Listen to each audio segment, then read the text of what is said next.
En las últimas horas fue un tema muy relevante en redes sociales, se habló muchísimo, se volvió prácticamente viral la palabra pollajería. Un usuario en Twitter hizo mención de que es el modo en el que se menciona a las granjas, a los comercios que venden productos de granja en la ciudad de La Plata. De hecho, había un tuit nuestro que mencionaba, había una captura de pantalla de nuestro noticiero de Somos La Plata, en donde hablaba de un violento asalto a una pollajería. En La Plata no hay dudas acerca de el término pollajería. Los comercios se llaman pollajería, pero de todas maneras sorprende a gente, por ejemplo, de Quilmes. Estamos hablando de 40 kilómetros nada más. Bueno, allí no se llaman pollajerías. Entonces siempre hay un debate en relación a este tema, pero la Real Academia Española directamente se expidió en relación a este tema y en redes dijo que, bueno, que es una voz válida. Estamos en contacto con Pedro Rodríguez Paganí, que es investigador del Departamento de Investigaciones Lingüísticas y Filológicas de la Academia Argentina de Letras, para hablar de este tema que además ha sido objeto de su propio estudio.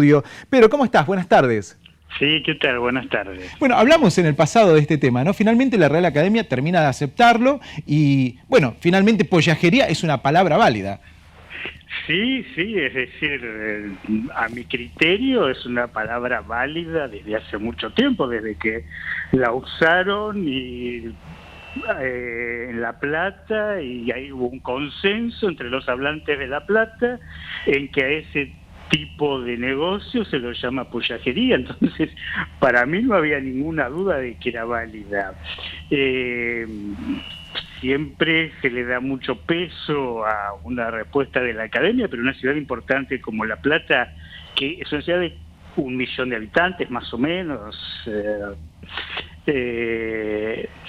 si desde hace décadas la usan casi exclusivamente, no usan pollerías, si lo escriben en marquesinas de negocios, si se usa en el habla habitual, en el habla formal, en el diario, para mí no había ninguna duda de hace décadas que la palabra se usaba, era perfectamente válida.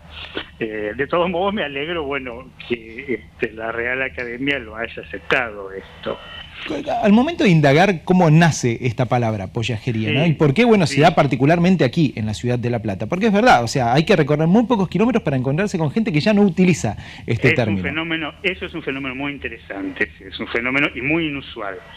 Muy inusual porque, claro, ya a pocos kilómetros en Capital, o como decían en Quilmes, ya no se usa, y eso es raro porque, bueno, obviamente es el mismo país, es cercano, y hay un contacto tan fluido entre Buenos Aires, o Gran Buenos Aires, y La Plata, y que hayan surgido dos palabras, o sea, con poca diferencia.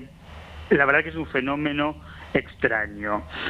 Hay una posible explicación, es que lo hayan tomado del término italiano polaio, no sé si lo estoy pronunciando bien, que significa corral para pollos o gallinero. Y tal vez, bueno, se haya optado por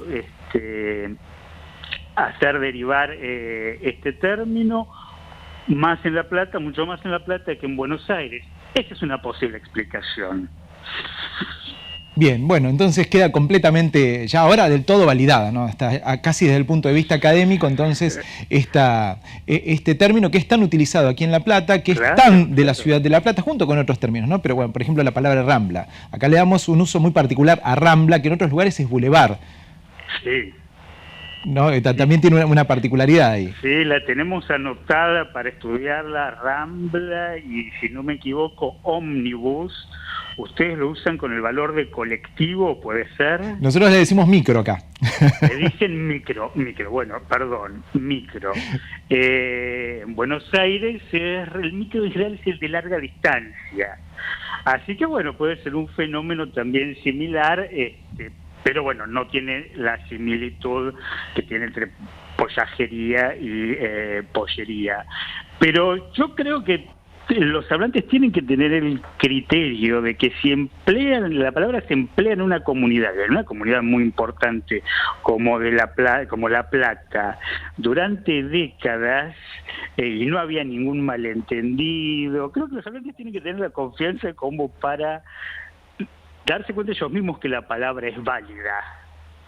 ¿Sí? Me parece que ese es un criterio bastante importante desde el punto de vista lingüístico. más allá de lo que acepte u opine una academia. Un hablante platense tiene más derecho a decir que pollajería es válida que una persona, probablemente española, que contestó esta consulta idiomática. No sé si se entiende el criterio. Sí, sí, sí, perfectamente, perfectamente. Bueno, algo así es tal vez la base de la discusión que se da cada tanto con el uso del lenguaje inclusivo. Dicen, Claro. bueno, se dice, bueno, hay sujetos que no se sienten identificados por el lenguaje en cuanto a sus pronombres. Bueno, entonces es por esto que es válido para esa persona y con eso ya es suficiente, porque finalmente el lenguaje es de quien lo lleva adelante, quien lo ejecuta. Sí, sí, la única diferencia que hay, bueno, hay varias diferencias con el lenguaje inclusivo, porque es un fenómeno morfológico, no es tanto un fenómeno léxico. Ajá. Es que, bueno, el grado de... todo el mundo en La Plata entiende y usa la palabra pollajería, probablemente a muchos hasta desconozcan la palabra pollería, ¿sí? El lenguaje inclusivo no tiene ese grado de uso, de consenso dentro de la comunidad. Entiendo, entiendo. Pedro, muchísimas gracias por estas palabras. No, y bueno, por favor. seguimos disfrutando de nuestras pollajerías. ¿Cómo no? Por supuesto, desde